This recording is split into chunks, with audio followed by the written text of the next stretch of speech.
ರಾಜ್ಯದಲ್ಲಿ ಬರಗಾಲದಿಂದ ಜನ ತತ್ತರಿಸಿ ಹೋಗಿದ್ದಾರೆ. ಇದೀಗ ಹನಿ ಹನಿ ನೀರಿಗೂ ಆ ಎರಡು ಜಿಲ್ಲೆಯ ಜನ ಪರದಾಡ್ತಿದ್ದಾರೆ. ಕುಡಿಯೋಕೆ ನೀರು ಸಿಗ್ತಿಲ್ಲ, ಕಷ್ಟಪಟ್ಟು ಬೆಳೆದಿರೋ ಬೆಳೆ ಕೈಗೆ ಸಿಗ್ತಿಲ್ಲ. ಅನ್ನದಾತರ ಬದುಕಿಗೆ ಮತ್ತೊಂದು ಬರೆ ಎಳೆದಂತಾಗಿದೆ.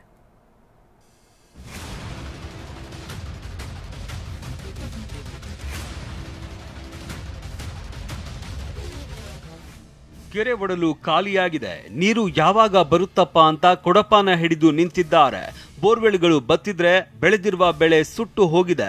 ಬರದ ತಾಂಡವಕ್ಕೆ ಜನರು ಬೇಯುತ್ತಿದ್ದಾರೆ.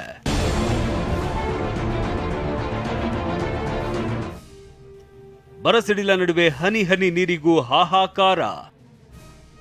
ಸುಟ್ಟು ಹೋಗಿರೋ ಬೆಳೆ ನೋಡಿ ಅನ್ನದಾತ ಕಣ್ಣೀರು. ಸೂರ್ಯ ನೆತ್ತಿ ಸುಡ್ತಾ ಇದ್ರೆ ಭೀಕರ ಬರದಿಂದಾಗಿ ಹನಿ ನೀರಿಗೂ ಹಾಹಾಕಾರ ಶುರುವಾಗಿದೆ.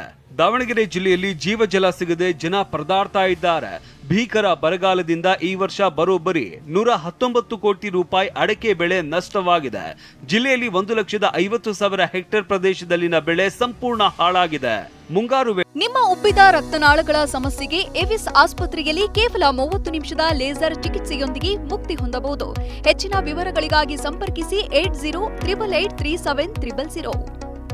ಬೆಳೆ 7,27,000 ಹೆಕ್ಟೇರ್ ಪ್ರದೇಶದಲ್ಲಿ ಬಿತ್ತನೆಯಾಗಿತ್ತು.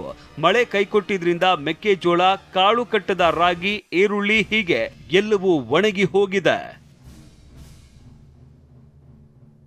ಜಗಳೂರು ತಾಲೂಕಿನಲ್ಲಿ ಬರದ ತಾಂಡವಕ್ಕೆ ಎಲ್ಲ ಕಂಗೆಟ್ಟು ಕೂತಿದ್ದಾರೆ. ಬೋರ್ವೆಲ್ಗಳಲ್ಲಿ ನೀರಿನ ಮಟ್ಟ ಪಾತಾಳಕ್ಕೆ ಹೋಗಿದೆ.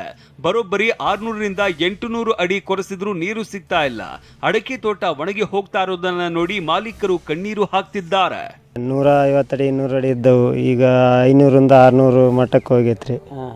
ನೀರಿನ ಭಾರಿ ಅಭಾವ, ಒಣಗ್ತಾ ಇದಾವ. ಈಗ ತೊಂದರೆ, ಜನಗಳಿಗೆ ನೀರು ಕುಡಿಯೋ ನೀರಿಗೂ ತೊಂದರೆ ಆಗೈತ್ರಿ. ವಿಜಯಪುರದಲ್ಲಿ ಐತಿಹಾಸಿಕ ಭೂತನಾಳ ಕೆರೆ ಒಡಲು ಖಾಲಿ. ಇನ್ನು ವಿಜಯಪುರ ಜಿಲ್ಲೆಯಲ್ಲಿ ಬಿಸಿಲಿನ ತಾಪಮಾನ ದಿನೇ ದಿನೇ ಏರಿಕೆಯಾಗ್ತಾ ಇದೆ. ಬರ ಪರಿಸ್ಥಿತಿಯಿಂದಾಗಿ ಐತಿಹಾಸಿಕ ಭೂತನಾಳ ಕೆರೆ ಒಡಲು ಬರಿದಾಗಿದೆ. ವಿಜಯಪುರ ನಗರದ 35 ವಾರ್ಡ್ಗಳ ಪೈಕಿ 5 ವಾರ್ಡ್ಗಳಿಗೆ ಭೂತನಾಳ ಕೆರೆಯಿಂದ 30 ವಾರ್ಡ್ಗಳಿಗೆ ಕೃಷ್ಣಾ ನದಿಯಿಂದ ನೀರು ಪೂರೈಸಲಾಗ್ತಾ ಇತ್ತು. ಆದ್ರೀಗ ನೀರು ಬರಿದಾಗ್ತಾ ಇರುವ ಕಾರಣ ವಾರ್ಡ್ಗಳಿಗೆ 10 ರಿಂದ 15 ದಿನಗಳಿಗೊಮ್ಮೆ ನೀರು ಬಿಡಲಾಗ್ತಾ ಇದ್ದು ಜನ ಪರದಾಡುವ ಪರಿಸ್ಥಿತಿ ನಿರ್ಮಾಣವಾಗಿದೆ. ದಿನ 24x7 ನೀರು ಬರ್ತಾ ಇತ್ತು. ಇವಾಗ 10 ದಿವಸದಲ್ಲಿ ಒಂದೇ ದಿನ ಬರ್ತಾ ಇದೆ ನೀರು. ಮುಂಚೆ ಭೂತನಾಳ ಕೆರೆಯಿಂದ ನೀರು ಯಾವಾಗಲೂ ಸಿಗ್ತಾ ಇತ್ತು. ಇವಾಗ ಕೃಷ್ಣಾ ರಿವರ್ ಪ್ರೊವೈಡ್ ಮಾಡ್ತಾ ಇದ್ದಾರೆ ನೀರು. ಅದಕ್ಕೆ ನೀರ್ದು ಇಲ್ಲಿ ಬಹಳ ಸಮಸ್ಯೆ ಆಗಿದೆ. ಬೇಸಿಗೆ ಆರಂಭಕ್ಕೂ ಮುನ್ನವೇ ಜಲಮೂಲಗಳು ಬತ್ತಿ ಹೋಗಿದ್ದು ಜನರು ಕುಡಿಯುವ ನೀರಿಗೂ ಒದ್ದಾಡುವಂತಾಗಿದೆ. ಇನ್ನೊಂದೆಡೆ ಬೆವರು ಹರಿಸಿ ಬೆಳೆದಿರುವ ಬೆಳೆ ಸುಟ್ಟು ಹೋಗ್ತಾ ಇದ್ದು ರೈತರು ಕಣ್ಣೀರಿಡುವಂತಾಗಿದೆ.